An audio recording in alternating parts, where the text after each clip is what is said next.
What's happening here right now Iran. is having an impact in the Middle East and beyond. To understand why so many countries are affected by the US-Israel war with Iran, we need to look at some maps.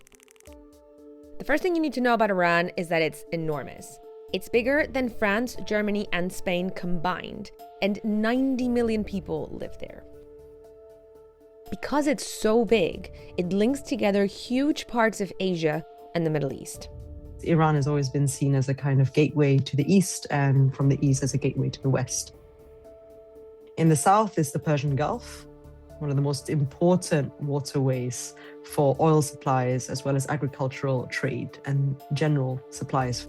Iran and 7 other countries border the Gulf, and their relationships have often been strained. Iran doesn't really have many friends in the neighborhood. And the relationship between Iran and the rest of the Gulf states has been, very tense ever since the revolution started in 1979. The revolution changed Iran completely. The religious leader Ayatollah Ruhollah Khomeini returned from exile and established an Islamic republic. It was a turning point, and not just for Iran's relationship with its neighbors in the Gulf, but also with the US and its closest ally in the region, Israel. They became arch enemies. Iran's leaders have consistently rejected the legitimacy of the state of Israel and say the US is its greatest enemy. Israel and the US oppose Iran's nuclear program because they say Iran has been trying to make a nuclear bomb. The Iranian government has repeatedly said its nuclear program is entirely peaceful and denies that it is seeking to develop nuclear weapons. So let's look at that map again.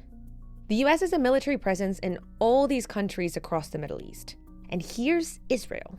It's only about 1,000 kilometers from Iran at its closest point. They're all within striking distance of Iran's missiles. Iran has quite an impressive missile stockpile. They have quite a range of missiles that are able to travel various distances from a few hundred kilometers to a few thousand kilometers. It also has quite an impressive drone technology they have utilized in the recent conflict. Iran's defense strategy isn't just missiles and drones. Since the revolution, Iran has been seeking to export its ideology. Through the years, it has expanded its influence in the region by supporting a network of well-armed militias, collectively called the Axis of Resistance. Iran has built a forward defense mechanism by building out these relationships with these groups. Over time, this included Hamas in Gaza, Hezbollah in Lebanon, the Houthis in Yemen, as well as groups in Iraq and the former Syrian regime. There was always this underlying logic that Israel would not carry out systematic, long-term strikes against Iran simply because that would trigger Hezbollah, and Hezbollah with 100,000 rockets would bear down on Israel.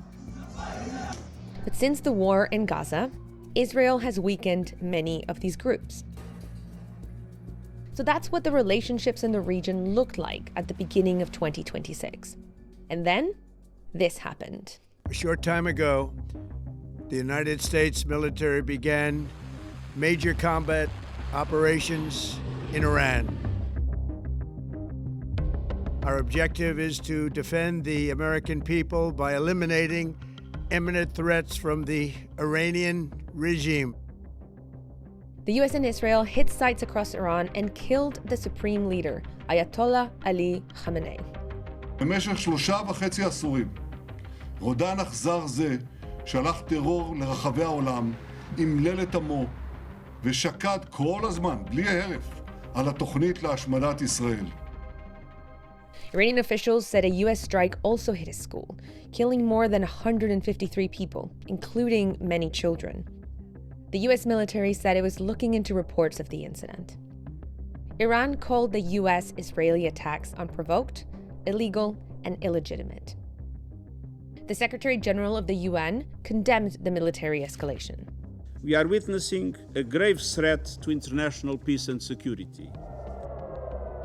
Iran has retaliated by striking Israel. and also other countries in the Middle East where the US has a presence. And it's not just hitting military targets. Luxury hotels, shopping malls, airports, oil installations, and apartment buildings have also been damaged.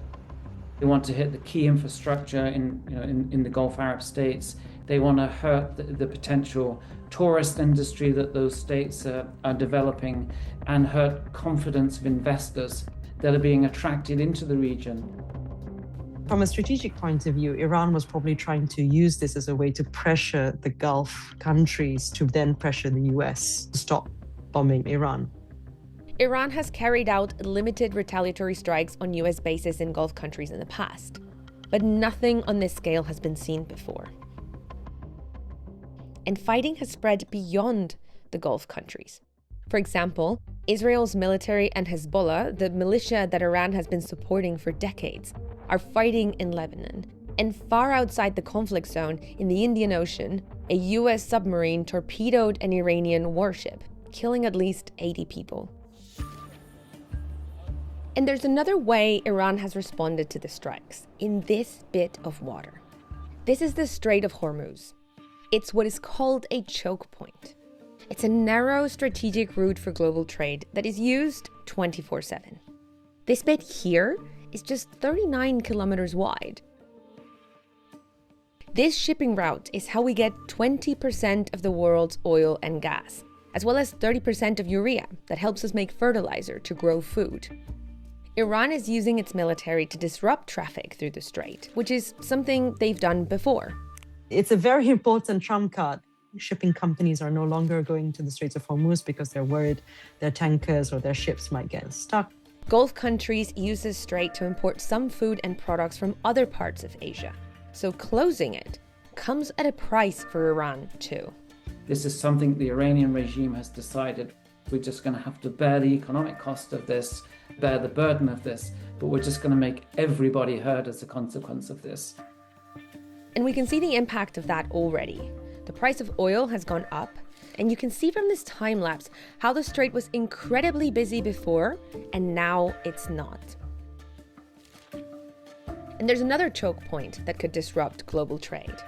It's not in Iran's control, but it's close to one of its remaining allies, the Houthis, the militia group based in Yemen. Ships crossed the narrow Bab el-Mandeb Strait to go through the Suez Canal and up into the Mediterranean Sea. The Houthis have attacked ships in this region before. And the alternative route, going around the Cape of Good Hope, is longer and a lot more expensive. The Middle East and this region, really, it's a key point in the global supply chain. It just depends how long this conflict is going to go on for. You could well see an impact in terms of food security, in terms of inflation. So what began with strikes in Iran has had a ripple effect through the region and beyond. We're going to see Iran becoming more and more isolated in a region where it didn't have that many friends to begin with. Even if the conflict ends tomorrow, it's not going to end the tensions that come with it.